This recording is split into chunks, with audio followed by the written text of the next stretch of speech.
don't care, you know, you got everything going, you do make the right decisions, and even if you're not making the right decisions, you feel like you got control over everything you're doing. I would have been that guy. I would have been that guy probably sitting in the back, not paying a bit of attention of anything we're saying. So if you do anything today, take what you hear from us and really try to apply it to your life, because we're only here to try to help you guys. I was an athlete in the state of West Virginia. I went to Jefferson High School.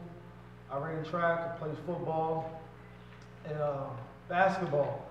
I began my substance abuse activities at the age of 12. I was in the 6th grade. I used to walk to elementary, drinking beer. I started smoking at the age of 12 with little yellow sticky note paper. Once you guys, your teachers got you, put the little slips on the wall. That's what I used. I was 12. I couldn't go to my parents and say, hey, I need this to do this. I had to try to be slick about it. And that's, you know, basically where it all began. And throughout life, I thought that it was fun. I hung with people who thought it was fun. I hung with people older than me. So my parents thought that I was in good hands. I was doing the right thing, but they never knew what I was doing. I never got caught until my 11th grade year. I got caught. I got high driving to school and fell asleep in the science class, and the teacher tapped on my shoulder and told me wake up, and I was like, I'm going back to sleep, you know, I'll do this another day. About 20 minutes later, they tapped on my shoulder again. I was like, what? I look up and there's three people. There's the assistant principal, the principal, and my teacher. They take me up to the office and they say, you know, Brown, we got the impression that you're high. And I was like, I don't get high. Like, how can I get high? And I don't want to do any of that. And long story short, they drove me to the hospital, failed a drug test. And that's when mother first started to find out. Again, I started when I was 12. I always thought that I was making the right decisions. I always thought that I had control over everything that I was doing, whether I was high or drinking. I always felt that, you know, you can control this. So I went through high school, went into college, continued doing the same things. And, you know, I went to school. I graduated college with a 3.2.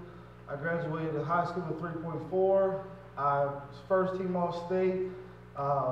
Was the leading receiver in my college football team. So I thought, listen, like, I got control of this. Ladies and gentlemen, I'm telling you, any substance you use, whether it's, you know, it's weed, it's alcohol, the heroin, everything that's going on, and it's a big epidemic in the state, like, it will take control of you. Like, you will not win, believe me. Like, we all change as people, but these drugs don't change. It's going to lead you to death or imprisonment. And there really is no other options behind it. And I would want to, you know, like, no matter how much success you have in life, there's consequences to what you do. I don't care who you are, what your name is, where you come from, how much money your family has, how much money you have, the work ethic you have at your job, in school, in the sporting fields. That drug will come with a consequence. Mine, I went to a football game at Shepherd University. I was drinking with a couple of my employees. Of course, I was intoxicated. I went to go drive home. My drive was only 8 miles. I made it about 2.5. I wrecked. I killed somebody. An elder man died. They flew me to the hospital. I sat on life support for 3 days. I finally got all the life support. They wheeled me up to like the 3rd floor in the hospital, and I'm sitting there for 2 days not knowing what had ever happened. I don't remember a single drink I had that day. I don't remember walking to my car. I don't remember starting my car. I don't remember ever driving. And because that alcohol had control over me. I didn't have control over the alcohol. I didn't have control over my mind, my words, my actions, anything.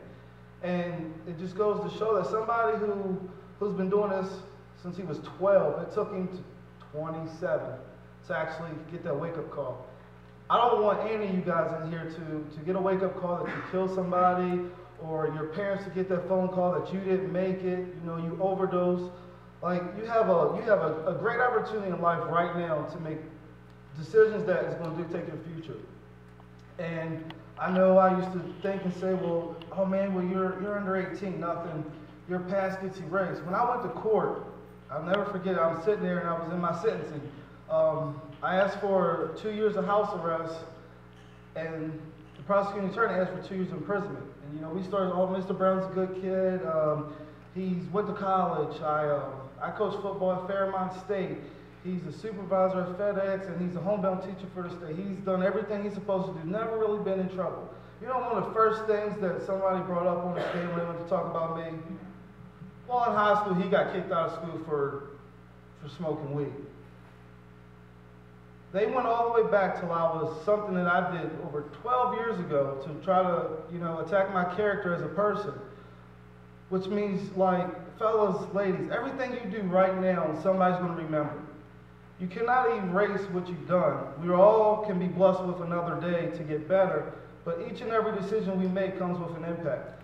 I know Mr. Murphy said that we're in a residential substance abuse treatment center, and we have a concept that says nothing changes if nothing changes.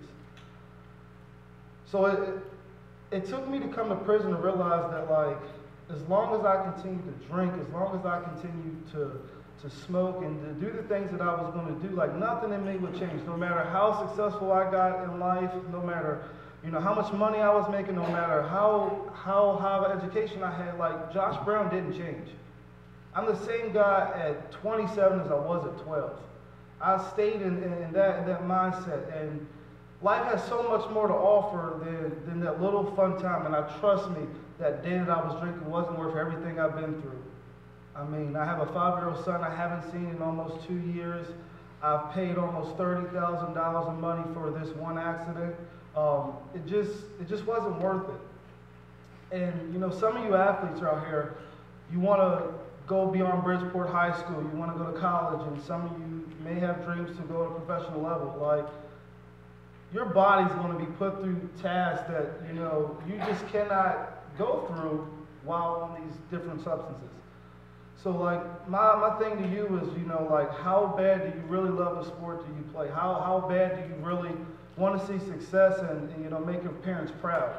You can't in life, you know, accomplish those goals when you're holding yourself back. Every drink I took, every cigarette I smoked, every piece of weed that I inhaled, it set me back.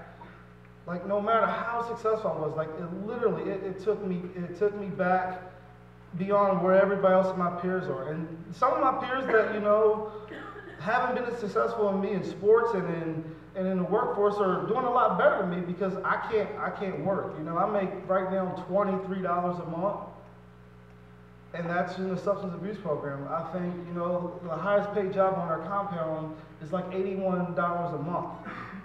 I mean, I make that in 2 and 3 hours on the streets, and you know, so like you take for granted, you know, how life can affect you when you make those bad decisions.